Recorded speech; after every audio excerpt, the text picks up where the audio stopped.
8월 16일 수요 기도회 설교 말씀을 나누겠습니다. 본문은 사사기 4장 6절에서 16절까지 말씀이고 제목은 서툴고 믿음이 작아도라는 말씀으로 함께 말씀을 나누겠습니다. 우리가 교회에서 신앙생활을 하다 보면 신앙생활이 서툰 사람들을 만나게 됩니다. 처음 신앙생활을 하는 사람들은 이해가 되지만 오랫동안 교회 공동체 속에 있었지만 왜 신앙생활에 변화가 없을까 하면서 고개를 갸우뚱거리거나 사람들의 입에서 오르내리는 경우를 많이 보게 됩니다. 고린도 교회의 가장 큰 문제는 무엇이었습니까? 누가 더 믿음이 좋으냐, 누가 더 은사를 많이 가지고 있느냐의 논쟁 때문에 서로의 마음에 상처를 줌으로써 교회가 어려워지게 되었던 것 아니겠습니까? 그렇다면 우리는 교회 안에서 신앙생활이 서툴고 믿음의 변화가 느린 사람들을 어떻게 보아야 할지 한번 생각해 보고자 합니다.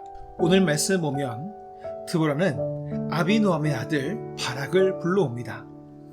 이 바락이라는 사람의 뜻의 이름은 번개불입니다. 아마 번개와 같이 빠르고 번쩍이는 싸움을 할 수 있어서 그를 불러온 것이 아닌가 생각해 봅니다. 하지만 드보라의 이 말에 의해서 불러온 바락이지만 그의 행동은 너무나 기이합니다. 왜냐하면 만일 나와 함께 가면 내가 가려니와 만일 당신이 나와 함께 가지 아니하면 나도 가지 않겠노라고 이야기를 합니다. 바락은 많은 사람들이 믿음이 없는 사람으로 취급합니다. 또한 남자의 자존심을 버린 비굴한 사람으로 취급을 합니다. 하지만 여러분, 히브리서 11장의 말씀을 보면은 믿음으로 나라를 이기기도 했다라는 말이 나오는데 그 사람들의 이름 중에 바로 사사 중 바로 바락이라는 사람의 이름이 등장한 것을 볼 수가 있습니다. 비록 그가 만일 당신이 나와 함께 가지 아니하면 나도 가지 않겠노라, 또한 내가 이번에 가는 길에서 영광을 얻지 못하리니 여호와께서 시스라를 여인의 손에 파실 것임이라, 이 말 때문에 바락이 믿음이 없다라고 볼 수 있을 것입니다.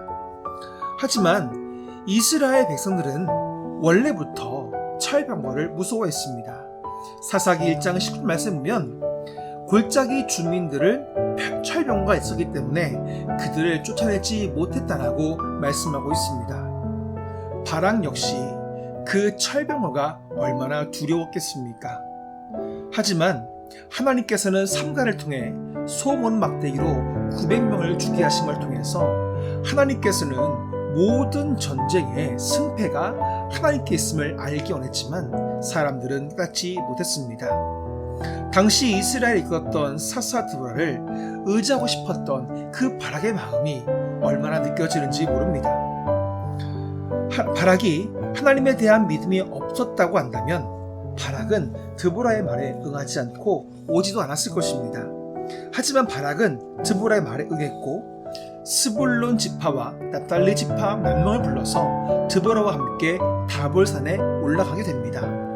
결국 그 모든 싸움에서 이긴 것을 우리가 볼 수 있습니다.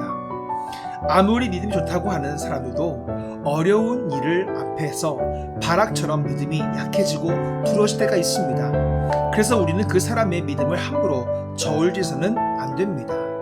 그래서 사사기라는 책에 나오는 글 중에 하나님을 믿는다는 것은 여느 사람과 다른 방식으로, 즉 내 눈이 아니라 하나님의 눈으로 사람과 세상을 보는 것이다라고 이야기합니다.